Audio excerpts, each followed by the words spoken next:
Dear students, आज हम लोग अध्ययन करेंगे पोजीशन, कब्जा या आधिपत्य। कब्जा विधिक सिद्धांत की सर्वाधिक कठिन संकल्पना है।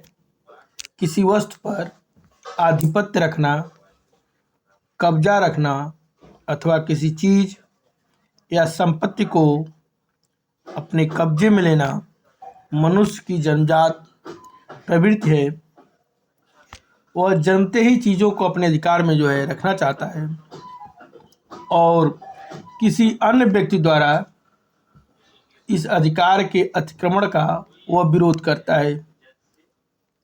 इसलिए कब्जा विधि में सर्वाधिक महत्वपूर्ण अधिकारों में से एक है। ओनरशिप जो होती है, जो स्वामित्व होता है, वह साक्षात किसी वस्तु पर अधिकार का प्रत्यक्ष प्रतीक होता है और किसी वस्तु के काबिज या भोगी व्यक्ति के विषय में यह पूर्ण कल्पना की जाती है कि वह उसका स्वामी है, जब तक कि इसके विपरीत बात सिद्ध न हो जाए कि कोई व्यक्ति जो किसी वस्तु में काबिज होता है केवल उसके वास्तविक स्वामी को छोड़कर वह समस्त विश्व के विरुद्ध उस वस्तु को अपने पास रख सकता है। इसके अलावा वह दीर्घकालीन कब्जा किसी ऐसे व्यक्ति के पक्ष में वैलिड टाइटल, वैध हक का भी सृजन करता है और जिसका पहले कोई टाइटल नहीं था। कब्जा स्वामित्व का एक साक्ष्य है और इसका अंतरण ट्रांसफर स्वामित्व का अंतरण करने की मुख्य रीतियों में से एक है। और किसी वस्तु का कब्जा यह सदोष भी हो और वास्तविक स्वामी के सिवाय संपूर्ण विश्व के विरुद्ध एक समुचित हक है। इसलिए कब्जा विधि का 9वां अंश कहा गया है। आइए हम लोग अब देखते हैं कुछ डिफिनीशन हम लोग देखते हैं। पहला हम लोग देखते हैं मेन के अनुसार कब्जा किसी वस्तु को अपने अधिकार क्षेत्र व नियंत्रण रखने के इरादे को कहते हैं। सामंड के अनुसार, अकॉर्डिंग टू सामंड, किसी वस्तु का अप्रतिबंधित प्रयोग कानून में कब्जा कहा जाता है। सामंड ने कब्जे को, आधिपत्य को, पोजीशन को वस्तु से संबंधित माना है, न कि अधिकार से। पोलक कहते हैं, पोलक के अनुसार, अकॉर्डिंग टू पोलक, जब एक वस्तु पूर्णतः एक आदमी के नियंत्रण में हो, वह दूसरे आदमी को उससे अलग रखने की शक्ति व अधिकार रखता हो, तो उस वस्तु के ऊपर उस आदमी का कब्जा कहा जाएगा। होम्स महोदय का कहना है, कब्जा साबित करने के लिए एक आदमी को वस्तु के नज़दीक में इस तरह होना चाहिए कि वह दूसरे लोगों को उससे दूर रख सके। ध्यानी के अनुसार अगर देखेंगे, कब्जा व्यक्ति तथा वस्तु के बीच में सूक्ष्मतम संबंध है जो उस व्यक्ति के अधिकार क्षेत्र में है। यही कहते हैं कि कानून के द्वारा आरक्षित हित ही कब्जा है। अगर देखा जाए हालैंड का, तो हालैंड का जो दृष्टिकोण है वह यथार्थवादी है, रियलिस्टिक है।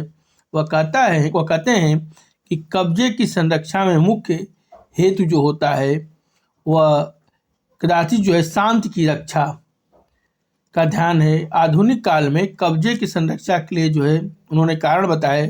पहला बताया कि कब्जे की संरक्षा शांति की रक्षा, प्रिजर्वेशन है, के लिए की जाती है और यह स्वाभाविक मानव प्रवृत्ति है कि जो किसी वस्तु के कब्जे में है वह उसे सरलता से छोड़ना नहीं चाहता है।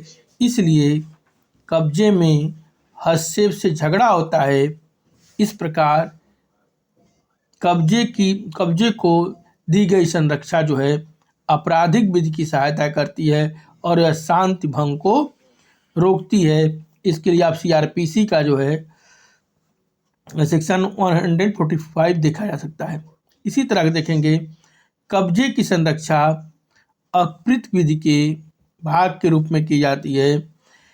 एक केस है रॉजर्स वर्सेस स्पेंस में कहा गया है कि कार्यवाही के अधिकार दिवालिये के कब्जे के तत्कालिक और विद्यमान अतिक्रमण के बारे में दिए गए हैं जो संपत्ति के उसके अधिकार के से स्वतंत्र रूप से हैं। वे उस संरक्षा से विस्तार है जो विधि ने शरीर को प्रदान किया है। Possession is protected by law. विधि द्वारा कब्जे को संरक्षण है, या एक तरह कहें विधि कब्जे की संरक्षा क्यों करती है, या विधि द्वारा जो है कब्जे को संरक्षण प्राप्त है। विधि शास्त्रियों के अनुसार अगर देखा जाए तो कब्जे को विधि द्वारा संरक्षण दिए जाने के अनेक कारण हैं। विधि केवल वैध कब्जे को ही संरक्षण नहीं देती है, ऐसे कब्जे को भी संरक्षण प्रदान करती है जो अवैध या अनाधिकृत हैं तरीके से प्राप्त किए गए हों। कब्जे का कानून में जो है बहुत महत्व है। इसी कारण से कब्जे को कानून में आरक्षित हित भी कहा गया है। विधि जो है कब्जे को संरक्षण देती है, संरक्षा देती है, प्रोटेक्ट करती है। इसके कुछ कारण हैं। फर्स्ट हम देखेंगे काबिज व्यक्ति की इच्छा की संरक्षा। कब्जे में उस व्यक्ति की इच्छा व्यक्त होती है जिसके हाथ में कोई वस्तु है। राज्य का यह कर्तव्य होता है कि वह व्यक्ति की इच्छा को सुरक्षा प्रदान करने का प्रयत्न करे। इसके साथ साथ उस वस्तु को सुरक्षा भी होती है। राज्य कब्जे की सुरक्षा अवश्य होनी चाहिए। जैसे मान लीजिए आपके पास कोई वस्तु है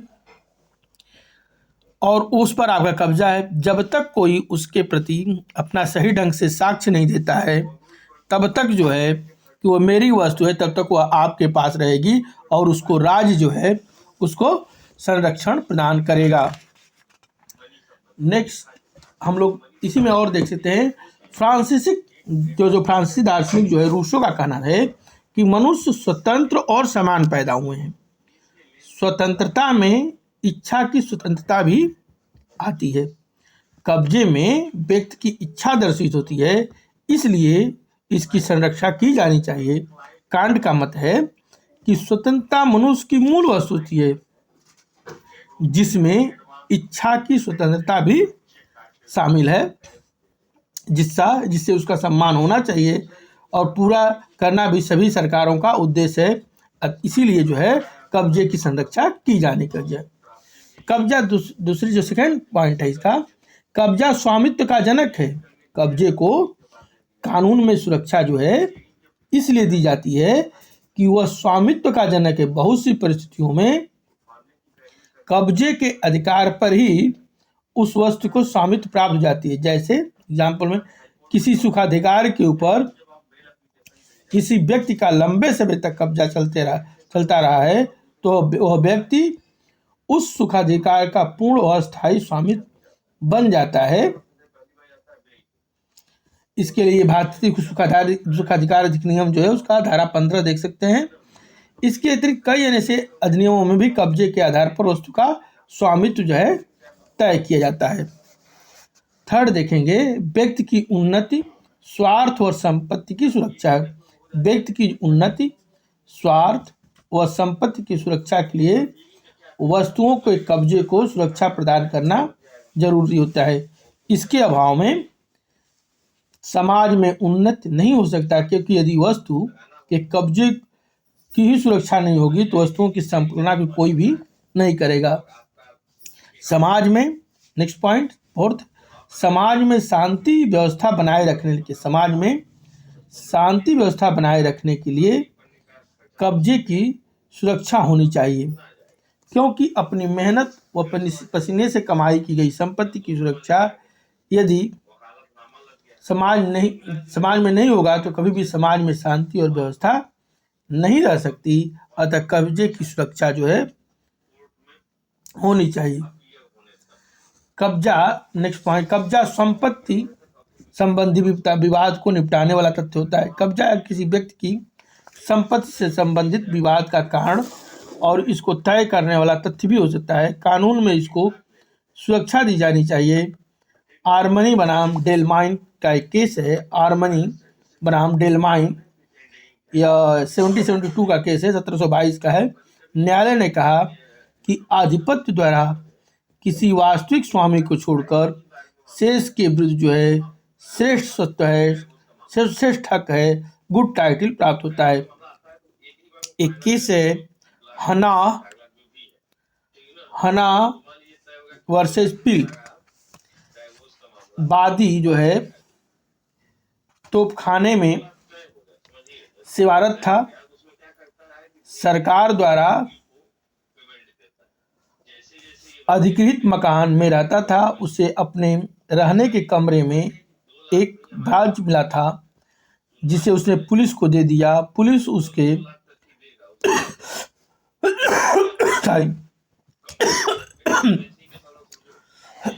सॉरी पुलिस उसके वास्तविक स्वामी का जो है पता नहीं लगा पाई और फ्रांस को मकान मालिक को दे दिया। मकान मालिक ने उसे 66 पाउंड में बेच दिया। इस पर उस तोपखाने के सेवक ने उक्त ब्रांच अथवा हम बात करें 66 पाउंड 66 पाउंड की प्राप्ति हेतु मकान मालिक पर इस आधार पर बात प्रस्तुत किया कि उसने अपराध पाया है तो उसे रखने का अधिकारी है, जबकि प्रतिवादी मकान मालिक ने तर्क दिया जिस संपत्ति पर वह आभूषण मिला वह उसका स्वामी है अतः उसका अधिकारी है। प्रतिवादी का मकान पर उस समय कब्जा नहीं था और उसे आभूषण का भी बताने पर ही पता चला, क्योंकि इस पर न्यायालय ने निर्णय दिया है कि न तो प्रतिवादी का साक्षात नियंत्रण था और न ही दूसरे को उपयोग से वंचित करने का उसे कोई आशा ही था। अतः इसलिए प्रतिवादी को कब्जा प्राप्त नहीं था। इसलिए विपरीतवादी को उस आभूषण का पता लगा। वास्तविक स्वामी को छोड़कर शेष के विरुद्ध उसका टाइटल सर्वोपरि है। वह आभूषण या उसका मूल्य पाने का जो है अधिकारी है। समाज में जो है अपराधों की रोकथाम और मानसिक संतुष्टि हेतु संपत्ति विषय के दृष्टिकोण से अगर देखा जाए, संपत्ति विषयक या दुष्कृत विषयक बाद में तय करने के लिए कब्जे की सुरक्षा आवश्यक है, जिससे मानसिक शांति व संतुष्टि मिल सके। वास्तविक कब्जा काफी समय तक वस्तु के उपयोग, वस्तु के स्वामित्व को साबित करते हैं। समाज में अपराधों के रोकथाम के लिए जो है संपत्ति की सुरक्षा के लिए कब्जे की सुरक्षा जो है की जाती है। एक हम कह सकते हैं कि देश की सुख और समृद्धि आर्थिक उन्नति करने के लिए वृद्धि को जो है संरक्षा प्रदान करती है कब्जे को। थियरी ऑफ पोजेशन कब्जे के सिद्धांत। कब्जा या आधिपत्य पोजेशन के संदर्भ में अनेक सी जो है सिद्धांत बताए गए हैं। कब्जा क्या है, इसमें क्या चीज़ें सम्मिलित हैं, इस संबंध में अगर देखें तो शास्त्रियों के कई सिद्धांत हैं, जिसमें मुख्य सिद्धांत है शेवनी का सिद्धांत, एयरिंग का सिद्धांत, theory of Savigny, theory of Ihering, theory of Kant का सिद्धांत, थ्योरी ऑफ पोलक का सिद्धांत, थियरी ऑफ सामंड का सिद्धांत, थियरी ऑफ होम्स का सिद्धांत। यह जो है हम लोग 6 सिद्धांतों का अध्ययन करेंगे। पहले सिद्धांत की हम बात करते हैं थियरी ऑफ शेवनी। शेवनी ने कब्जे के संबंध में अपने सिद्धांत को रोमन विशास्त्री पॉल के विचारों पर आधारित है। उनका विचार पॉल के विचारों पर आधारित जो है शेवनी का विचार है। कब्जे के लिए उन्होंने 2 तत्वों का आवश्यक होना माना, पहला कार्पस, दूसरा एनिमस। पहला कार्पस और दूसरा एनिमस। कार्पस और एनिमस 2। तो यहाँ पर कार्पस सेवनी का आशय जो है कार्पस से सेवनी का जो आशय है वस्तु पर भौतिक नियंत्रण से है, जबकि एनिमस धारणा से आशय वस्तु को धारण किए रखने की मानसिक स्तर पर है। कार्पस भौतिक नियंत्रण, एनिमस मानसिक इच्छा से है। अनेक विधिवेत्ताओं ने सेवनी की सिद्धांत की आलोचना भी की। इसके अंतर्गत कब्जे के लिए भौतिक नियंत्रण अर्थात वास्तविक नियंत्रण, धारण किए रहने की मानसिक इच्छा दोनों को आवश्यक माना, जबकि अनेक परिस्थितियों में जो होता है इन दोनों में से किसी दोनों के लुप्त हो जाने पर भी कब्जा बना रहता है। जैसे यदि कोई व्यक्ति अपना सामान मकान में बंद करके कुछ दिनों के लिए विदेश यात्रा कर जाता है तो उस सामान पर उसके लिए उसका भौतिक नियंत्रण ना रहने की तभी विधि की दृष्टि से वह उसका कब्जाधारी ही कहलाएगा। अब आते हैं ईहरिंग का सिद्धांत है, थियरी ऑफ ईहरिंग। ईहरिंग जो है कब्जे का सिद्धांत अपेक्षाकृत जो है अधिक वस्तुनिष्ठ ऑब्जेक्टिव है और यह कब्जे के प्रति समाजशास्त्री दृष्टिकोण को जो है प्रस्तुत करते हैं। ईहरिंग सेवनी की तरह कब्जे के अलग अलग तत्व नहीं बताता। उनका कहना है कि किसी वस्तु के कब्जे के लिए उस वस्तु के प्रति उस व्यक्ति की चेतना ही उस वस्तु का कब्जा तय करती है। किसी संपत्ति की सुरक्षा कानून के द्वारा प्रदान की जानी चाहिए। जब भी किसी व्यक्ति के किसी वस्तु के प्रति स्वामी की भांति संबंध प्रतीत हो, यह माना जाना चाहिए कि उस वस्तु पर उसका कब्जा ही होगा जब तक किसी विधि के नियम द्वारा व्यावहारिक सुविधा के आधार पर उसे कब्जे से वंचित न रखा गया, क्योंकि समाज की नज़रों में वह उस व्यक्ति के कब्जे में दिखाई देता है। अतः कब्जे के लिए कब्जे के समान दिखना ही काफ़ी है। ईहरिंग की विचारधारा पूर्ण रूप से सत्य नहीं मानी जा सकती, क्योंकि सिर्फ समाज के सामने किसी वस्तु के कब्जे के समान दिखाई देना उचित नहीं, कि कानून में कब्जा तय करने वाला तथ्य नहीं माना जा सकता। इस विचारधारा को कानून में जो है अपना लिया जाए तो समाज में अत्यंत ही अराजकता फैल जाएगी तथा चोरी की संपत्ति, छीनी गई संपत्ति, लूटी गई संपत्ति तथा गलत तरीकों से प्राप्त की गई संपत्ति के मालिकों को भी उचित कब्जा प्रदान किया जा सकेगा। थियरीज ऑफ कांट का कहना है कि आधिपत्य के अधिकार के लिए यह आवश्यक है कि किसी बाह्य वस्तु को अपनी वस्तु बनाए रखने की इच्छा जुड़ी है। कांट के विचार में कब्जे के लिए इच्छा और स्वतंत्रता दोनों चीज़ों की जरूरत होती है। उनका कहना है हर आदमी में एक इच्छा होती है जिसको अपनी संपत्ति को कब्जे द्वारा सुरक्षित रखकर व्यक्त करना चाहता है। साथ ही साथ उसकी दूसरी इच्छा होती है स्वतंत्रता, उस वस्तु के ऊपर अपने आधिपत्य की इच्छा और दूसरे के द्वारा हस्तक्षेप न करने की स्वतंत्रता व्यक्त चाहता है। कब्जे के लिए स्वतंत्रता और इच्छा दोनों चीज़ों की जरूरत पड़ती है। कहना भी उचित इच्छा की कब्जे के लिए जरूर नहीं है कि उचित नहीं है, क्योंकि कई बार इच्छा होते हुए हम एक वस्तु को अपने कब्जे में नहीं रख पाते हैं। इच्छा के आधार पर कब्जा तय करना ठीक भी नहीं है। अब हम लोग देखते हैं थ्योरीज ऑफ पोलक कहते हैं कि कब्जे के लिए भौतिक प्रभाव ही काफी है।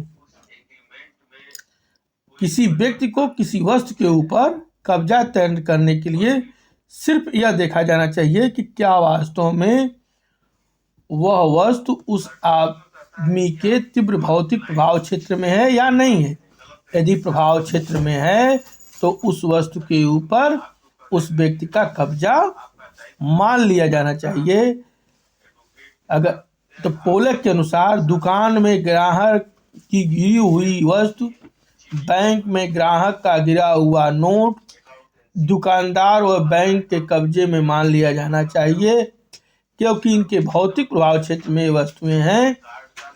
अतः हम कह सकते हैं कब्जा सिर्फ भौतिक प्रभाव क्षेत्र के आधार पर ही तय किया जा सकता है। पोलक के अनुसार पोलक का मत भी अगर देखा जाए तो यह पूर्णतः सत्य नहीं है। कब्जे के लिए भौतिक प्रभाव क्षेत्र उस वस्तु के उस व्यक्ति के पास होना कब्जे के लिए जरूरी होता है। इस आधार पर तो चोर के द्वारा चोरी की गई सब संपत्ति प्रॉपर्टी लूटी गई संपत्ति को भी मान्य कब्जा करार कर दिया जाएगा, जो उचित नहीं दिखता। Salmond, theory of Salmond, Salmond का सिद्धांत। सामंड के अनुसार किसी वस्तु के ऊपर जो है किसी व्यक्ति के अति प्रतिबंधित प्रयोग को ही कानून में कब्जा करते हैं। कब्जे के लिए मानसिक तत्व इरादा ही उतना ही जरूरी है जितना उस संपत्ति पर उस व्यक्ति के द्वारा उपभोग। एक बार कब्जा मिल जाने पर भी लगातार रहता है, भले ही संपत्ति को स्वामित्व प्राप्त हो या नहीं। कब्जा मानसिक तथा इरादा उपयोग सम्मिश्रण होता है। होम्स कहते हैं, न्यायाधीश होम के विचार में कब्जे के लिए व्यक्ति का वस्तु के साथ भौतिक संबंध होना चाहिए, वस्तु को अपने पास रखने और आशय भी होना चाहिए। अतः कब्जे के लिए इन दोनों चीज़ों की जरूरत है।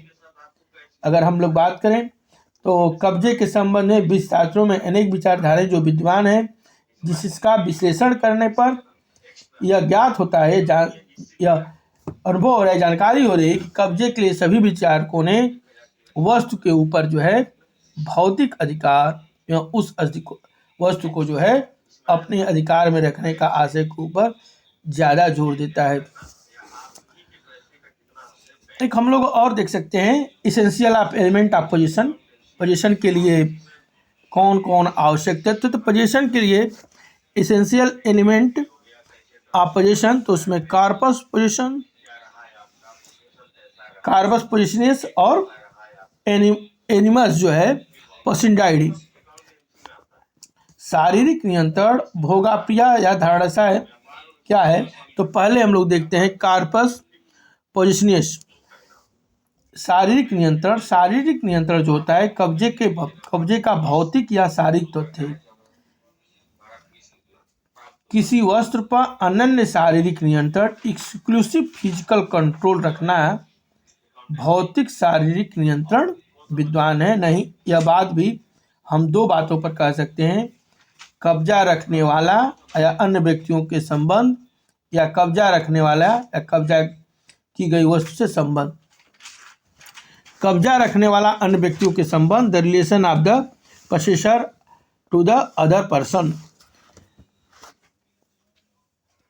आधिपत्य ग्रहणकर्ता पोसेसर का उस वस्तु पर एकमात्र अधिकार हो या दूसरे का हस्तक्षेप न हो, यह धारणा जो है कब्जा रखने वाले व्यक्ति के द्वारा उस वस्तु पर उपयोग किए जाने पर उसमें कोई हस्तक्षेप नहीं करेगा, यह निम्नलिखित परिस्थितियों में जो है बनाई जा सकती है। आधिपत्य रखने वाले व्यक्ति का भौतिक शक्ति, कब्जा रखने वाला व्यक्ति, पोजीशन रखने वाला व्यक्ति की भौतिक व शारीरिक शक्ति आवश्यक पड़ने पर बाहरी हस्तक्षेप को समाप्त कर सकती है। इस प्रकार हम कह सकते हैं कि उपभोग की एक प्रभावकारी गारंटी प्रदान कर, जैसे मकान के आधिपत्य के संरक्षण के लिए दीवारें, दरवाजे, ताले इस प्रकार के साधन हैं जो कि कब्जाधारी पोसेसर द्वारा अन्य व्यक्तियों को आप आधिपत्य से अपवर्जित करने के लिए भौतिक व्यक्ति के रूप में प्रयोग किए जाते हैं। नेक्स्ट हम देखते आधिपत्य रखने वाले व्यक्ति की व्यक्तिगत उपस्थिति। अनेक परिस्थितियों में किसी वस्तु पर आधिपत्य कायम रखने के लिए कब्जाधारी की व्यक्तिगत उपस्थिति ही पर्याप्त होती है, चाहे वह कितना ही निर्बल क्यों न हो। जैसे एक मरणासन व्यक्ति केवल अपनी उपस्थिति के द्वारा ही कब्जा बनाए रखता है। गोपनीयता, कभी कभी वस्तु का उपयोग छिपाकर भी किया जा सकता है ताकि बाहरी लोगों का हस्तक्षेप न, जैसे किसी तिजोरी आदि में अपनी बहुमूल्य वस्तुओं को छिपाकर उपभोग की गारंटी प्राप्त की जाती है। कस्टम प्रथाएं, कभी कभी किसी संपत्ति वास्तु पर प्रथा के रूप में प्रयोग होने के कारण आधिपत्य हो जाए, जैसे किसी खाली भूमि पर खेती करते चले आना। उचित दावों के प्रति सम्मान, आधुनिक सभ्य समाज में लोग जो है न्यायोचित दावेदारों के लिए आदर रखते हैं तथा न्यायोचित दावे समान रूप से हस्तक्षेप से मुक्त होते हैं। मानसिक इच्छा, किसी वस्तु पर आधिपत्य रखने के आशय के साथ साथ उस वस्तु को प्राप्त करना भी आवश्यक। जैसे अगर कोई व्यक्ति किसी मकान का आधिपत्य चाहता है तो इसे आधिपत्य रखने के साथ साथ उस मकान में प्रवेश करने तथा उसका उपयोग करने की दशा भी होनी चाहिए। अन्य वस्तुओं के आधिपत्य द्वारा प्राप्त संरक्षण। किसी समय एक वस्तु पर आधिपत्य से संबंधित या संलग्न अन्य वस्तुओं पर भी आधिपत्य, जैसे किसी मकान के कब्जे के द्वारा उसके अंदर की सभी वस्तुओं का कब्जा प्राप्त हो जाता है। कब्जा रखने वाले का कब्जा की गई वस्तु से संबंध, relation of the possessor to the thing possessed, शारीरिक नियंत्रण। कॉर्पस पोसेसियंस का जो द्वितीय तक कब्जा रखने वाले पोसेसर का कब्जा की गई वस्तु संबंध है। इसका यह कि कब्जा रखने वाले के दावे कि कोई अन्य व्यक्तियों द्वारा मान्यता प्राप्त होनी चाहिए। वस्तु के कब्जे के द्वारा भी उसके इस को समझना चाहिए कि आधिपत्य धारणकर्ता का किसी वस्तु से सीधा संबंध होता है। यहाँ तक कि किसी वस्तु पर मौलिक नियंत्रण वस्तु के अनुसार निरधिक भी हो सकता है। जैसे नदी में जाल फेंकने के बाद जब तक मछलियाँ पकड़ी न जाएं उन पर आधिपत्य नहीं होता है। इसी प्रकार किसी वस्तु के उपयोग को अनिश्चित और कठिनाइयों के बावजूद भी उस वस्तु से आधिपत्य नहीं हो पाए। जैसे यदि कोई व्यक्ति अपनी पुस्तक दूसरे को पढ़ने के लिए दे तो उस पुस्तक पर आधिपत्य का स्वामी का ही हक होता है। इसी प्रकार पालतू गाय कहीं भी घूमे या चरे वह रहती स्वामी की ही है। एक कह सकते हैं कि एक मान्य कब्जे का पहला और महत्वपूर्ण तत्व है कि उस वस्तु के ऊपर उस व्यक्ति का कब्जा चाहता है भौतिक अधिकार होना चाहिए, अर्थात वह वस्तु उस व्यक्ति के पास होनी चाहिए और उसके अधिकार क्षेत्र में होनी चाहिए। उस वस्तु के ऊपर जो है उसका नियंत्रण होना उसके अधिकार को साबित करता है। अधिकार का रूप जो है कुछ भी हो सकता है। यह दो पक्षकारों के ऊपर तथा वस्तु व व्यक्ति के ऊपर निर्भर करता है। यह अधिकार प्रत्यक्ष और प्रभावशाली होना चाहिए और लगातार जो है चलते रहना चाहिए।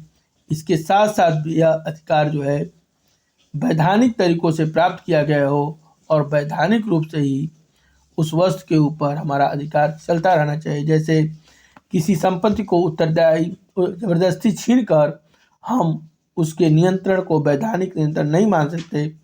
नियंत्रण व अधिकार वैधानिक होने चाहिए।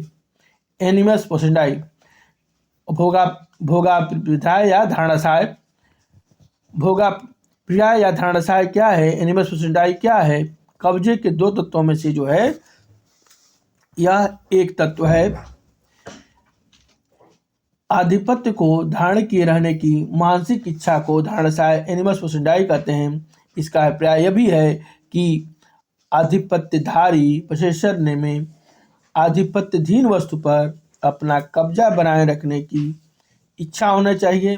सामंड के मतानुसार दूसरे व्यक्तियों को अपवर्जित करने का आशय आधिपत्य का मानसिक जो है तत्व है। आधिपत्यधारी की इच्छा स्वयं किसी वस्तु का उपयोग करने की हो या न हो, किंतु आधिपत्य के लिए उसकी इच्छा होना आवश्यक है कि वह उसके दूसरे व्यक्ति को उस वस्तु में हस्तक्षेप करने से अपवर्जित करे।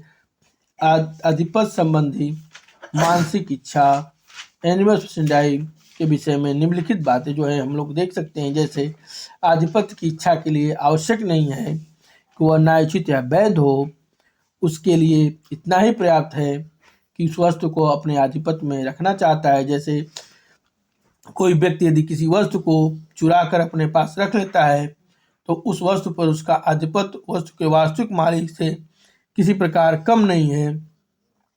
आधिपत्यधारी जो पोसेसर जो है का दावा अनन्य होना चाहिए, अर्थात उसका वस्तु पर एकमात्र अधिकार हो जिससे अन्य किसी व्यक्ति या व्यक्तियों के हस्तक्षेप न हो।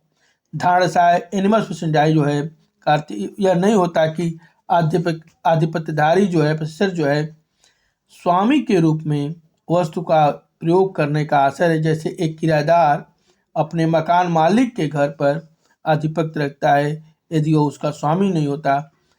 आधिपत्य रखने की इच्छा किन्हीं दूसरे व्यक्ति के माध्यम से भी प्रकट की जा सकती है, जैसे नौकर, एजेंट, न्यायधारी, स्वामी और हितधारी और की ओर से आधिपत्य रखते हैं। आधिपत्यकर्ता को व्यक्तिगत रूप से ऐसी अपनी ओर से प्रकट करना आवश्यक नहीं है। नेक्स्ट हम देख सकते हैं, इच्छा के लिए यह आवश्यक नहीं है कि वह विशिष्ट रूप में ही हो, समान रूप से भी हो सकता है। जैसे व्यक्ति को अपने पुस्तकालय में रखी सभी पुस्तकों पर आधिपत्य प्राप्त होता है, चाहे उनमें से कुछ पुस्तकों के अस्तित्व के विषय में जानकारी भले ही न हो। इस प्रकार हम कह सकते हैं कि किसी वस्तु के ऊपर एक मान्य कब्जे के लिए यह जरूरी है कि उस वस्तु के ऊपर मालिक का इरादा अपने कब्जे में रखने का होना आवश्यक है। व्यक्ति के द्वारा उस वस्तु को अपने पास रखने की इच्छा भी होनी चाहिए। जब तक इच्छा नहीं होगी तब तक वह व्यक्ति उसके लिए प्रयत्न नहीं करेगा और न ही उसको रोकथाम, सुरक्षा और रख रखाव आदि का ध्यान ही रखेगा। वह कोई भी वस्तु वो मालिक कैसे बन सकता है जिसको अपने पास रखने की इच्छा ही नहीं रखता हो। ये इरादा भी प्रत्यक्ष लगातार होना चाहिए। कब्जे के संदर्भ में विभिन्न न्यायालयों ने जो अपने विचार किए हैं उसमें से कुछ हम केस आपको बताते हैं। जो प्रिवी काउंसिल कहता है, प्रिवी काउंसिल के अनुसार जो है, प्रिवी काउंसिल ने एक केस है वेक वीमेन वर्सेज नेल्सन कॉर्पोरेशन 1942 की केस है। वेक वीमेन बनाम नेल्सन कॉर्पोरेशन 1942। इसमें कहा गया कि कब्जे के लिए उसका कानूनी और वैध होना जरूरी है। इसकी एक सीमा के अंदर जो है सीमित नहीं किया जा सकता, क्योंकि इसके लिए संपत्ति की प्रकृति को देखना जो है जरूरी है। इसी तरह एक केस है बिशंभर नाथ वर्सेज निसार अली, बिशंभर नाथ बनाम निसार अली 1932 की केस है। इसमें कहा गया कि कब्जे के लिए वस्तु का वास्तविक प्रयोग ही जरूरी नहीं होता, अपितु अन्य तत्व भी जरूरी होते हैं। इसी तरह एम्परर बनाम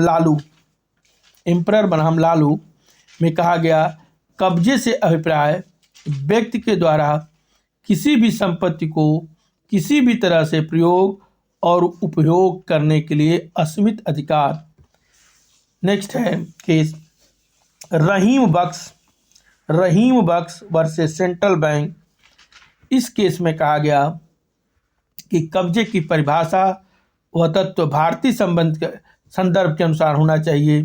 कब्जे के लिए वस्तु के ऊपर भौतिक अधिकार व आशय दोनों ही जरूरी है। इसी तरह है बाई कमला वर्सेज ओखेलाल केस 1965 की है। कब्जा वास्तविक व लगातार हो सकता है, वह जिस रूप में भी कानून इसे मान्यता दे उसी रूप में कब्जा माना जा सकता है। एक और केस है बालादीन वर्सेज स्टेट। इसमें कब्जे के लिए मन स्थित का आशय भी जरूरी होता है। नेक्स्ट है शिवदाई वर्सेज धोरीलाल। शिवदाई बनाम धोरीलाल के केस में वस्तु के भौतिक अधिकार के आधार पर ही कब्जा तय होता है।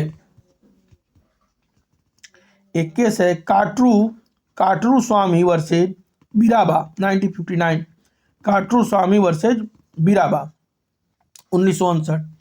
कब्जे के लिए वस्तु के ऊपर वास्तविक या भौतिक अधिकार होना जरूरी है।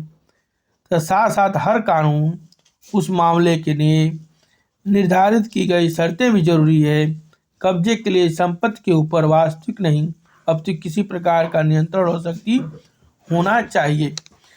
हम लोग काइंड्स ऑफ पोजीशन, कब्जे के प्रकार, पहला है T factor and D jure position, तथ्य और वित्त कब्जा, कॉर्पोरियल एंड इनकॉर्पोरियल पोजीशन, मूर्त और अमूर्त कब्जा। Next immediate and mediate position, तत्कालिक और मध्यवर्ती कब्जा, कनकरेंट एंड डुप्लीकेट पोजीशन, समावर्ती या त्वरा कब्जा,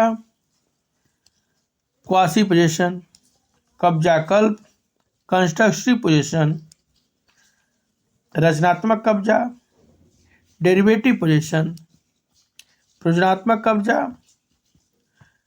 रिप्रेजेंटेटिव पोजीशन, प्रातिनिधिक कब्जा, एडवर्स पोजीशन,